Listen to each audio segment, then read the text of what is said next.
Andy had always been a creature of habit. Every day, he followed the same routine, waking up at 6 in the morning, jogging for half an hour, and then heading to his office job in downtown Seattle. His life was as predictable as the seasons, which is why the changes he began to notice in his neighborhood were so unsettling. It started subtly. First, there was the new family that moved in next door. The Thompsons seemed like a nice, quiet family. They had 2 children, a boy and a girl, both under 10. Mr. Thompson was an accountant, and Mrs. Thompson was a stay-at-home mom. At least that's what they told everyone. Andy didn't pay them much mind at first. They were just another family in a long line of neighbors who had come and gone over the years. But then he started to notice things, small things, strange things.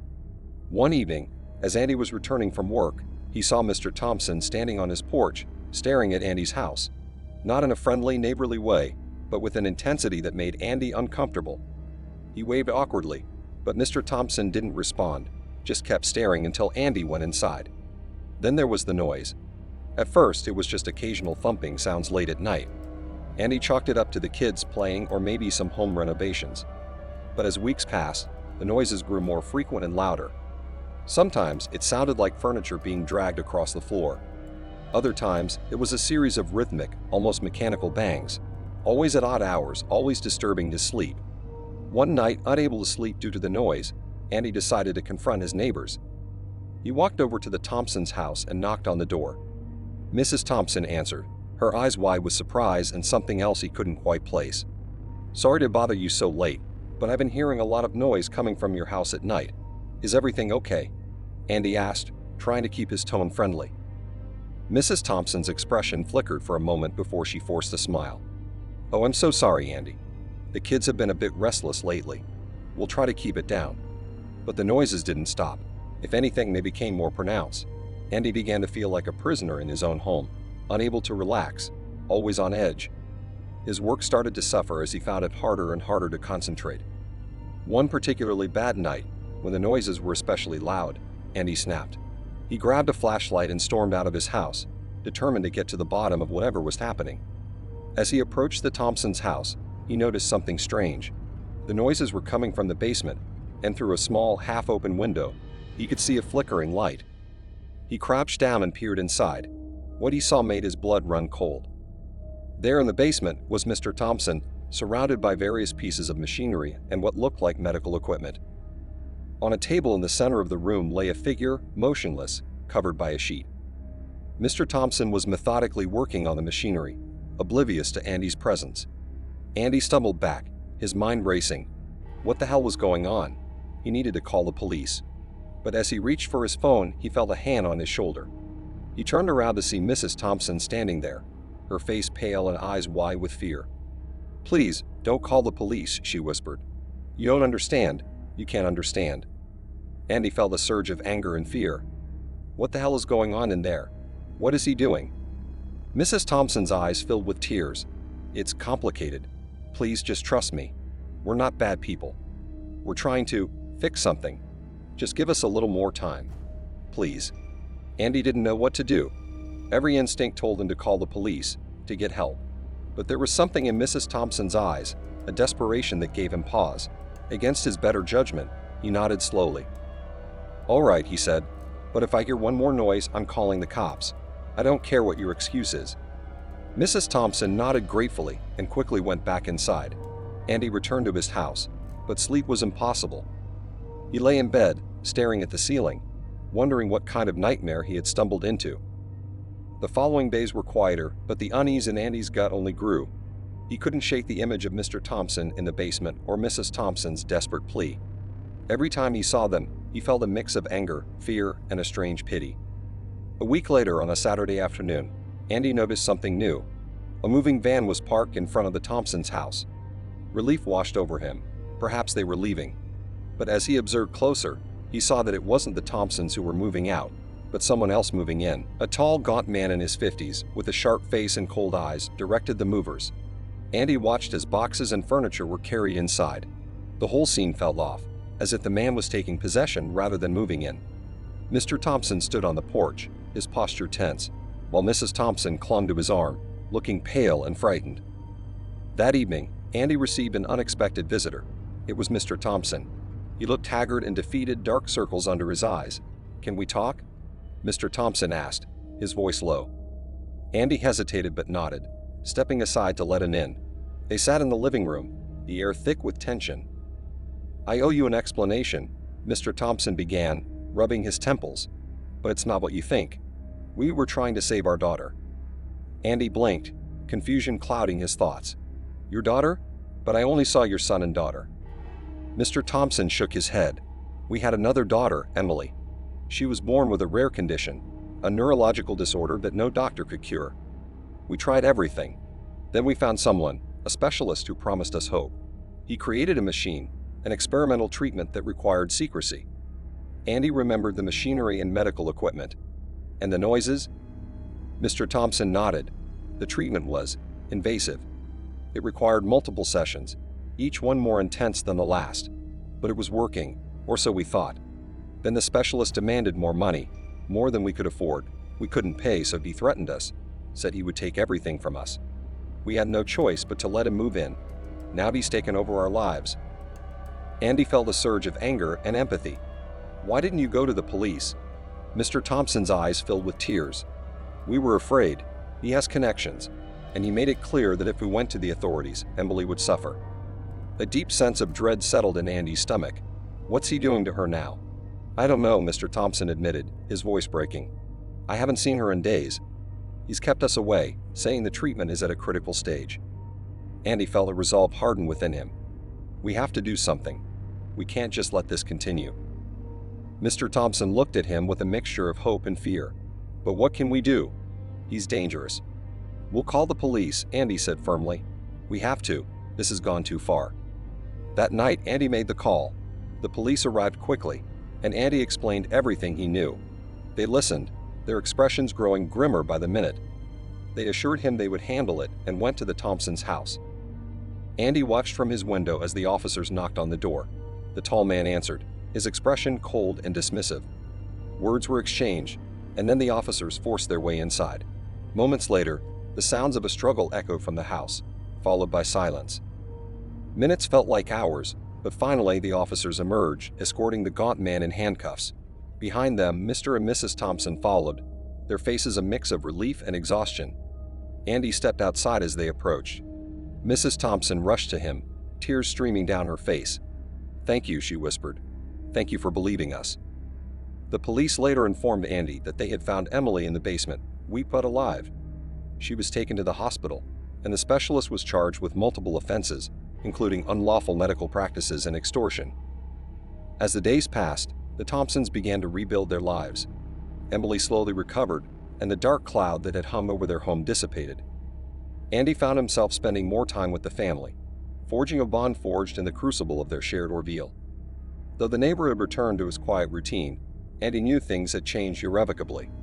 He had discovered a darkness lurking beneath the surface of normalcy, a reminder that even in the most familiar places, danger and desperation could hide. Yet through it all, he had also found a renewed sense of purpose and community, and as he looked out of his window each morning, he no longer felt alone, knowing that sometimes being a good neighbor meant being a lifeline when it mattered most. Sam had always considered his life uneventful, even boring. Living in the small town of Red Brook, where everyone knew everyone, there wasn't much room for surprises. The most exciting thing to happen in years was the opening of a new coffee shop on Main Street. That all changed when the Johnsons moved in next door. It was a crisp autumn day when the moving trucks arrived. Sam watched from his porch, sipping his morning coffee, as the new family unloaded boxes. Mr. and Mrs. Johnson, along with their teenage son Alex, seemed like a nice enough family. They smiled and waved at Sam, who waved back politely. Yet there was something about them that made him uneasy, though he couldn't quite put his finger on it. Days turned into weeks, and the Johnsons settled into their new home. Sam tried to be neighborly, occasionally making small talk with Mr. Johnson over the fence or greeting Mrs. Johnson as she walked their dog. Alex, however, was a different story. He was a quiet, sullen boy who rarely made eye contact. Sam often saw him skulking around the backyard, headphones on, staring at his phone. One evening, Sam heard a commotion from the Johnsons' house. It was well past midnight, and he had been drifting off to sleep when the shouting started. He couldn't make out the words, but it was clear that Mr. Johnson was yelling. There was a loud crash, followed by silence. Sam sat up in bed, his heart racing. He considered calling the police but decided against it. After all, it could have been a simple family argument. Still, he couldn't shake the feeling that something was wrong. The next morning, Sam saw Mr. Johnson in the yard, raking leaves. "Morning," Sam called out, trying to gauge his neighbor's mood. Mr. Johnson looked up, smiling as if nothing had happened. "Morning, Sam. Beautiful day, isn't it?" Sam nodded, but the unease lingered. Over the next few days, he kept a closer eye on the Johnsons, looking for any sign of trouble. Everything seemed normal, but the memory of that night haunted him. One afternoon, Sam noticed Alex sitting alone on the front steps, staring blankly ahead. Summoning his courage, Sam walked over. "Hey, Alex, how's it going?" Alex shrugged, not meeting his gaze. "It's fine." Sam hesitated, then decided to take a chance. "Is everything okay at home?" Alex glanced up briefly, and Sam saw a flicker of something in his eyes. Fear? Anger? It was gone as quickly as it appeared. "Yeah, everything's fine," Alex muttered, getting up and walking inside without another word. Sam's mind raced with possibilities. Was Alex in trouble? Was Mr. Johnson abusive? The idea gnawed at him, and he knew he couldn't just let it go. A few nights later, Sam was woken again by noises from the Johnsons' house. This time, it was a muffled cry followed by a door slamming. Sam jumped out of bed, his heart pounding. He ran to the window, peering into the darkness. He saw a figure moving in the Johnsons' backyard, heading towards the woods that bordered their property. It was Alex. Without thinking, Sam grabbed his coat and rushed outside. He had to know what was going on. He followed Alex at a distance, careful not to make any noise. The boy moved quickly, glancing over his shoulder as if he were being pursued. Sam's pulse quickened. What was Alex running from? They reached the edge of the woods, and Alex disappeared into the trees. Sam hesitated for a moment, then plunged in after him. The woods were dark and eerie, the branches closing in around him. He could barely see a few feet ahead, but followed the sound of Alex's footsteps. After what felt like an eternity, Sam emerged into a small clearing.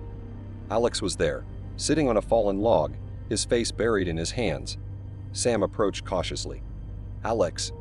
Alex looked up, his eyes wide with fear. "You shouldn't be here," he whispered. "Alex, what's going on? Are you in trouble?" Alex shook his head frantically. "You don't understand. It's not safe." "Not safe?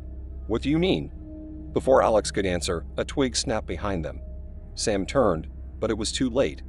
A shadowy figure loomed out of the darkness, and everything went black. When Sam awoke, he was lying on the cold ground, his head throbbing. He struggled to sit up, his mind racing to piece together what had happened. The clearing was empty. Alex was gone.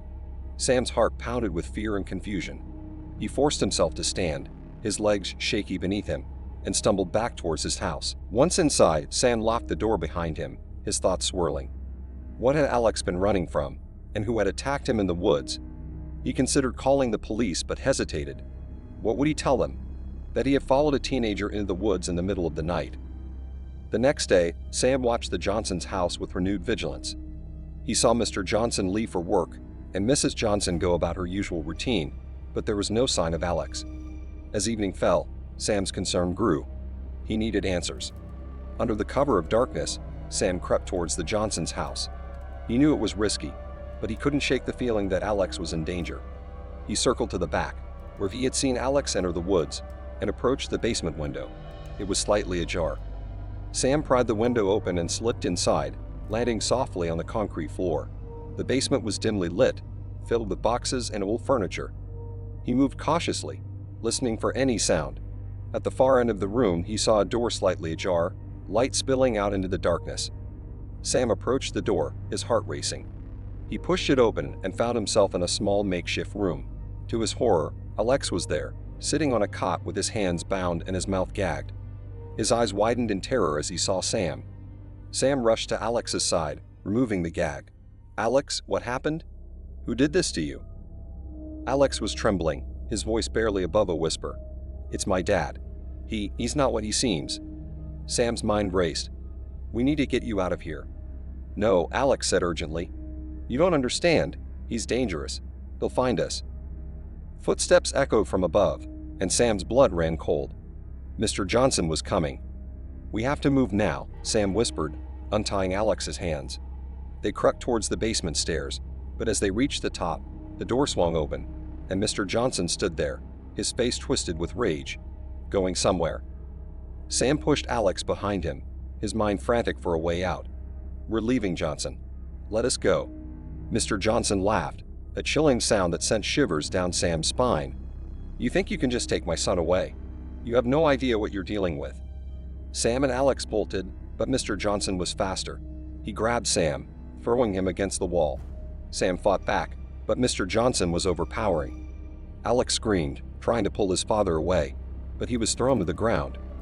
Just as Sam felt himself losing consciousness again, the sound of sirens filled the air. Flashing lights filled the basement as police officers stormed in, pulling Mr. Johnson off Sam and pinning him to the ground. Mrs. Johnson stood at the top of the stairs, her face pale with shock. "It's over," one of the officers said, helping Sam to his feet.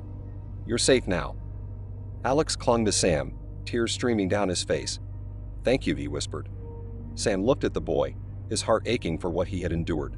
"You're going to be okay, Alex." As the police led Mr. Johnson away, Sam realized that his life in Redbrook would never be the same. The quiet town had been hiding dark secrets, and he had only just begun to uncover them. But for now, he was content to know that Alex was safe.